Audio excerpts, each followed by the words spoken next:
Speaking of statues, that was our next topic. Tom, tell me a little about the Heisman. I'd love to say I told you so. And TJ, what were we texting about a little bit earlier on today? And it's something I thought would be the case with the Heisman when we talked about this, like August or July.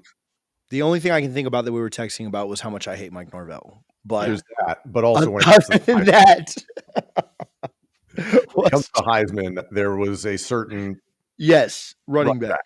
Yeah. Jeremiah Love. In my opinion, Jeremiah Love makes the most sense at this point in time for the Heisman. I don't think he's going to get it. I think it's ultimately going to be whichever quarterback wins the Big Ten championship game.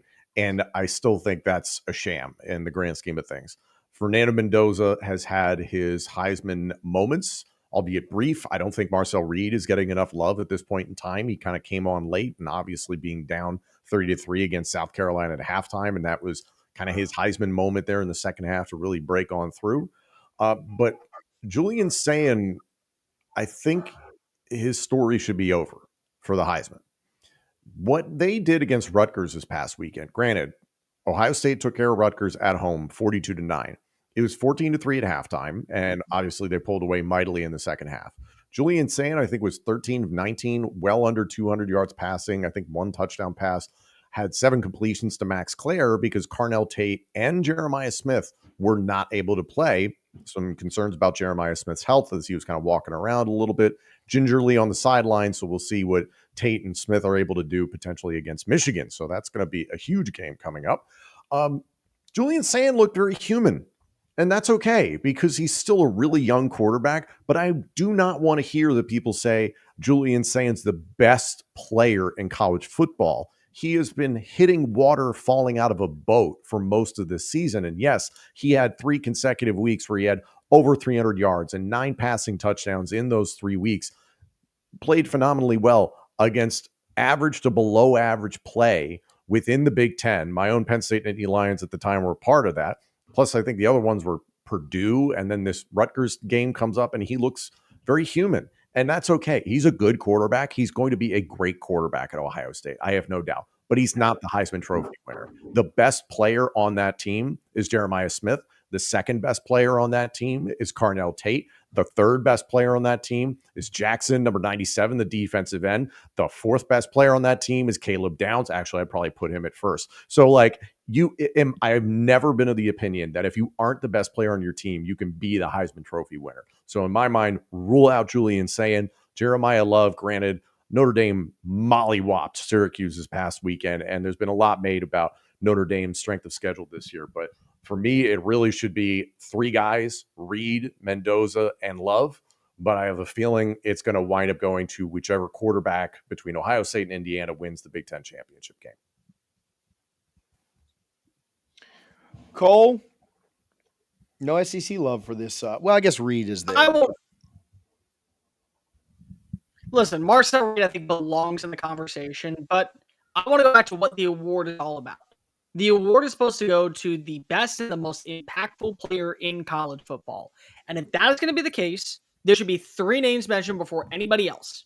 And I completely understand Julian saying, I do not think he is out of the race whatsoever. If he plays extremely well on the road against Michigan, he gets right back in that conversation. I think if you say the exact same thing about a guy like Fernando Mendoza, if Mendoza comes out and he continues to swing the way that he does, he has the numbers. He has the accolades. He's led Indiana to a 12-0 season, which again is unheralded. Like, even for me, who was high on Indiana, I thought they'd be a 9-3 team. They're instead about to have an undefeated year.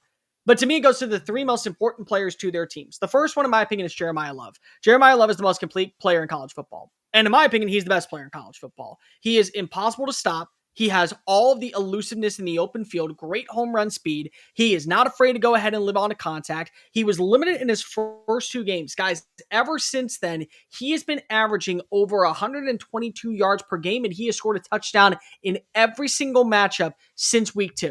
So he has done everything asked of him, and he is a big reason why you can take a lot of pressure off of CJ Carr. You don't have to worry about the passing attack being full up tempo. You can just put the ball into the arms of Love, and he will swoon the fan base off of their feet as he waltzes his way into the end zone.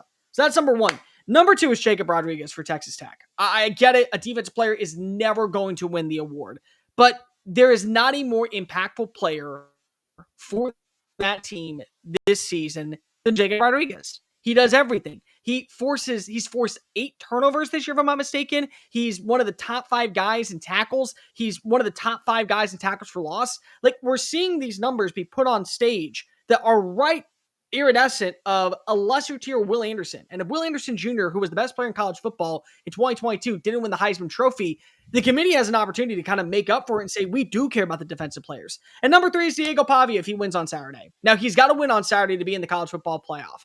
But Vanderbilt is not in the playoff conversation without Diego Pavia. Vanderbilt is not a team that we view as a legit threat to go win multiple 9+ games without Diego Yeah, I was going to say, are they a bowl team without Pavia? They're not even a 4-win team without Pavia. And then I get it. We can talk about how, well, he's stat padding at the end of the game against Texas, and he threw for 467 yards against Kentucky.